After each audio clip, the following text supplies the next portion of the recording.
You hear a deep voice calling from the shadows. Impressive, but you're not done yet. Out steps Zarathos, his eyes glowing with unholy light. He raises his arm and you can feel dark energy gathering around him. You have no idea what you're meddling with. The power I serve is far beyond your understanding. It will claim you in the end. Zarathos unleashes a wave of dark energy towards the party. Roll a dexterity saving throw. That's a straight roll. 17. You manage to narrowly dodge out of the way of Zarathos' dark energy wave. However, some of your party members weren't as lucky. 3 of them failed their dex saves, taking 18 necrotic damage each as the energy slams into them. Zarathos then charges towards you, his weapon raised, a look of pure malice in his eyes. You will die, cleric. Your god can't save you from me. Roll initiative. I rolled a 16. The roll of 16, Thorgan, you managed to act before Zarathos. What would you like to do? I look around to see if any of my allies are still in the fight. Then I cast Hold Person on Zarathos with my action. He'll need to make a wisdom saving throw. I want to wait until after he makes that roll to see what I do with my movement. As you quickly assess the situation, you see that some of your allies are still standing, though they're badly injured. Their determination shines through as they prepare for their final confrontation. Zarathos rolls a 9 on his saving throw, failing to resist the effects of Hold Person. He becomes paralyzed and frozen in place by magic. With him immobilized, what would you like to do with your movement? Okay, because he's immobilized, I have other people in the fight that are going to be hitting him for, I'm pretty sure it's auto crits on Hold Person because you're paralyzed.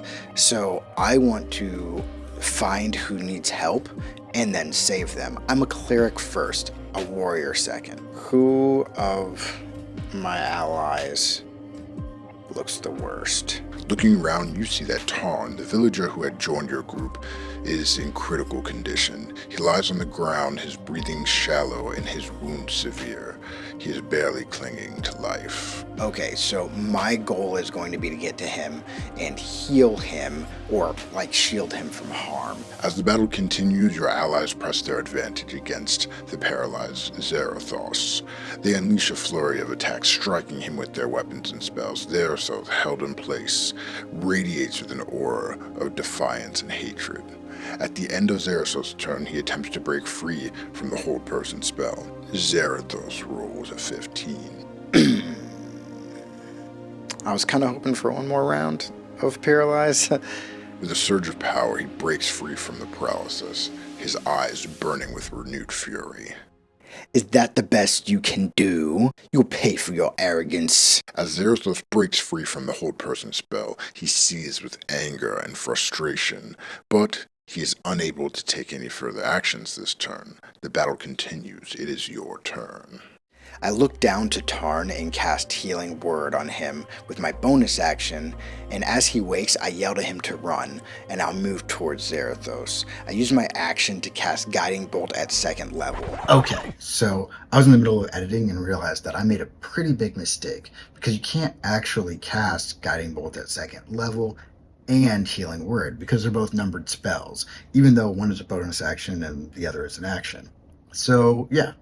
I messed up. And if nothing else, you can see that it doesn't correct those mistakes. ChatGPT is not necessarily the most reliable at holding you accountable to keeping the rules right, unless maybe you tell it to.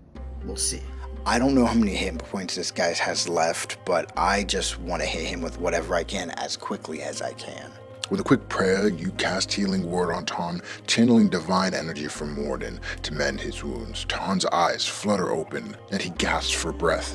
His condition stabilized. You shout to Tarn, urging him to run to safety. Realizing the danger he's in, he struggles to his feet and begins to make his way out of the chamber, stumbling but determined to survive. With Tarn on the path to safety, you turn your attention to Zarathos.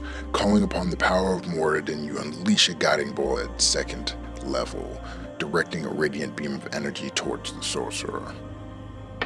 That's 19 to hit for, let's see, that's 5d6. Oh my goodness. Okay, that's 24 points of radiant damage.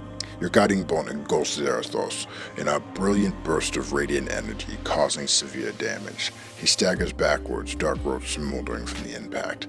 The sorcerer grits his teeth with fury and pain, evident in his eyes. The battle rages on, him fully aware of the threat that you pose, and determined to retaliate. He focuses attention on you and unleashes a barrage of dark energy bolts from his fingertips. Roll a dexterity saving throw. 11.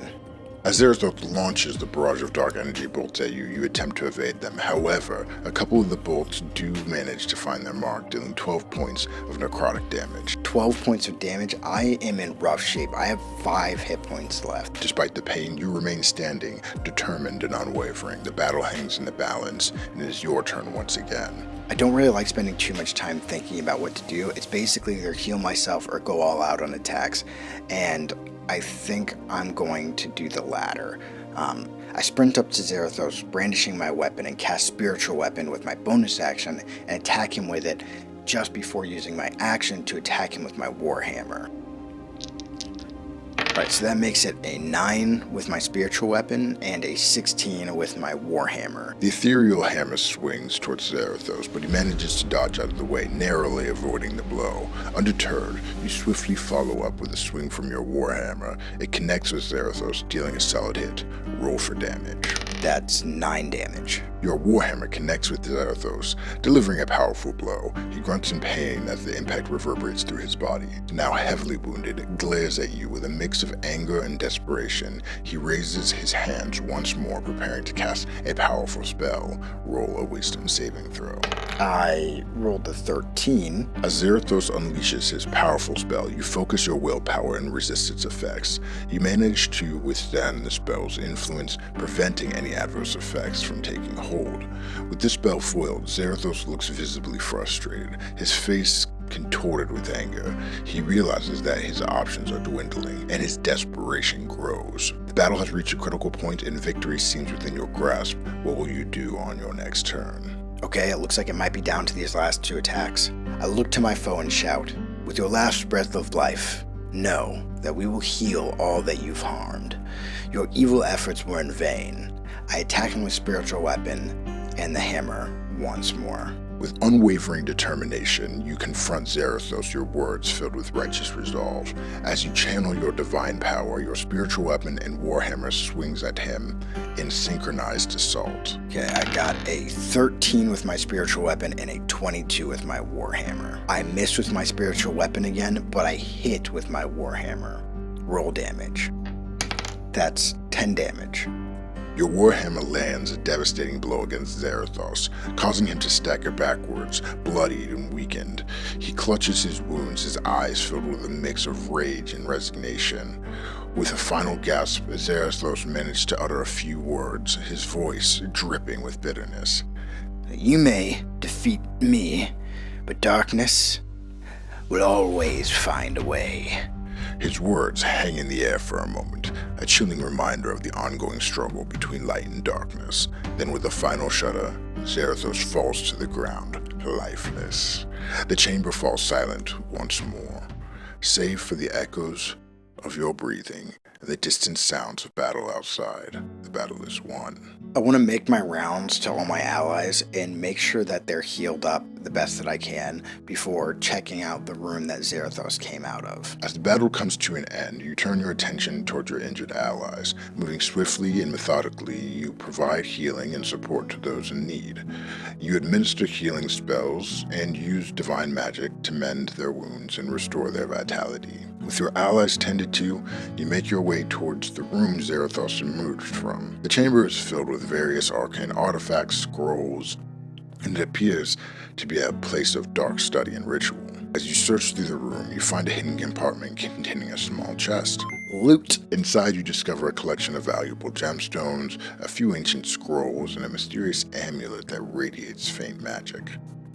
The battle may be won, but the consequences of Zarathos' actions and the mysteries of this chamber remain unrevealed. I split up the loot and then look for the source of magic that's making the villagers sick. As you search through the chamber, you focus your attention on finding any clues regarding the source of magic that has been causing illness among the villagers. As you meticulously search through the room, your eyes keenly scan over every nook and cranny, and you come to a hidden compartment between the bookshelf. Inside, you find a journal written in an ancient language, along with a vial containing a swirling purplish liquid. With your knowledge of ancient languages, you are able to decipher the parts of the journal. It reveals that Zarathos intended to harness the life force of the villagers for his own dark purposes. The purplish liquid in the vial appears to be a component for this spell. Realizing the danger it poses, you secure the vial and make note of the journal's contents, knowing that it holds vital information. It seems as though the source of the village's sickness lies in the twisted machinations of Zarathos and his dark experiments. Well, that's great. I mean, mission accomplished. That means that I have essentially just completed a backstory campaign that can serve as the incoming story of Thorgan if I were to bring him to a table. But let's button this up before we call it done. I return to the village with the knowledge that I have and bid them farewell and good luck. I do the same for the party of adventurers that I had recently joined. I thank you, Lot, for letting me assist you in doing some good here. I will not forget what you have done. Now it is for me to go out and seek more. What? I'm not sure. But as he said, darkness finds a way, so light must find one too. As you bid farewell to the villagers and to your fellow adventurers, there's a sense of camaraderie and respect among you. You express your gratitude to your companions for allowing you to be a part of this noble quest, and they reciprocate, acknowledging you and your unwavering dedication and strength. Though your paths may diverge now, the memories and bonds forged during this adventure will stay with you forever. You leave the village knowing that you have made a lasting impact and brought hope to those in need. May your future journeys be filled with purpose and valor, Thorogan. And that is where we will call it for Thorgan. Thank you so much for being a part of this journey, and if you want to see an alternate ending, then hop over to Patreon. It's a cool little group that's growing. We have a couple of people already on there, or buy me a coffee. Either way, you'll get some extra content, and yeah, I'd really appreciate it. But if you don't want to throw me any cash, then throw me a mage hand on the like button, or hit subscribe for more cool D&D tech content like this. Thank you guys so much. I will see you in the next one. Peace.